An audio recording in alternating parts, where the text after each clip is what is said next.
Bonjour, je vais vous expliquer comment résoudre le problème ici de la question 2. Donc, ceux qui ont déjà répondu à la question 1, voici comment répondre à la question 2. Je le fais avec Excel parce que ça me permet de faire d'une pierre deux coups, mais vous pouvez certainement le faire à la main. OK.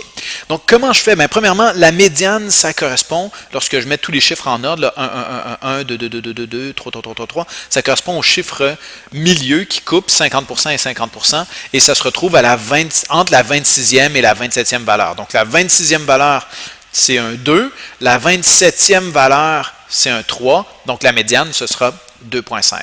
Excellent. Le mode est 2 ici. Hein? Comment je calcule la moyenne? Bien, la moyenne, c'est assez simple. C'est 1, 1, 1, 1, 1, plus 2, 2, 2, 2, 2, plus 3, 3, 3, 3, 3, plus 4, 4, 4, 4, plus 5, 5, 5. OK, ainsi de suite jusqu'à la fin. Comment on calcule ça? Bien, en fait, j'ai le chiffre 1, 11 fois.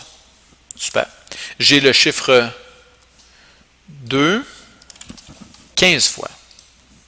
Et ainsi de suite. C'est bon, donc je peux simplement recopier ma formule et les chiffres vont se retranscrire. Donc, si vous remarquez ici, je vais bien chercher les cellules à côté. Ici, je vais bien chercher les cellules à côté. Parfait. Donc, la somme de tout ça divisé par le nombre total de répondants, ça me donne la moyenne. Donc, la somme, comment je fais? Bien, je peux faire ça plus ça plus ça plus ça plus ça plus ça ici et j'obtiens la somme. Ou je pourrais simplement écrire égal somme et je veux avoir le total ici, somme, excellent. Puis finalement, ben, je divise la somme par le nombre de répondants, par le nombre de répondants et j'ai ma moyenne, 3,17. Bravo. Maintenant, la question plus difficile, comment on calcule l'écart type? OK, comment on calcule l'écart type? Bien, voici, l'écart type, c'est la même stratégie, mais souvenez-vous, l'écart type, c'est la valeur donnée en réponse. Attendez, excusez-moi. C'est égal à la valeur donnée en réponse. Attendez, j'ai un problème ici. C'est égal à la valeur donnée en réponse. Je pense que c'est mes flèches. Attendez. Je pense que c'est mes flèches qui perturbent. On va enlever les flèches. Excellent. Donc, c'est égal à la valeur donnée en réponse, 1, moins la valeur moyenne des réponses. Tout ça, c'est au carré. Donc, n'oubliez pas de mettre le au carré. Mais ça, là, la valeur moins la moyenne au carré, je dois le faire 11 fois. Donc, je pourrais écrire 11 fois, mais comme je suis intelligent et je connais Excel, je vais faire B2 fois. Et ça veut dire 11 fois la valeur moins la moyenne au carré. Super. Donc, je vais être obligé de calculer pour chacun des termes. Hein, la valeur moins la moyenne au carré fois 15, la valeur moins la moyenne au carré fois 15. Donc, je pourrais le réécrire ici. Je vais avoir la valeur moins la moyenne. Je veux m'assurer que tout ça est à l'intérieur de parenthèses pour appliquer mon facteur, ma puissance 2. Et je veux le multiplier, je veux le multiplier par 15. OK. Fois 15.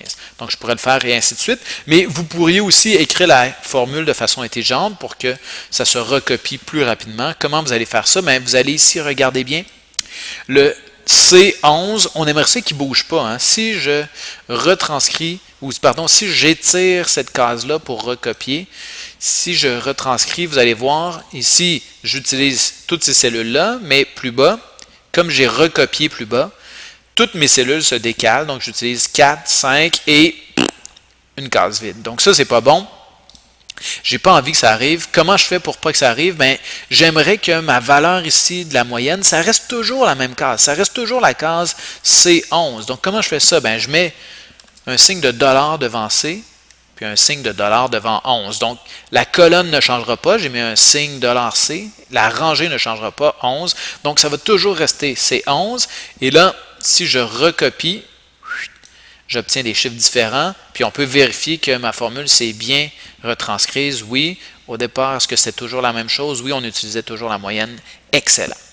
Puis ensuite de ça, ben, qu'est-ce qu'on fait? Bien, quand on est rendu là, on a juste besoin maintenant de faire la somme. Donc, on a fait 1 moins la moyenne, 1 moins la moyenne au carré 11 fois, 2 moins la moyenne au carré 15 fois, et ainsi de suite. Mais là, il faut que je les additionne tous. Donc, je vais écrire somme de tout ça ici. Et une fois que j'ai la somme, il ne faut pas que j'oublie que l'écart type, c'est la somme de tout ça divisé par le nombre total de répondants.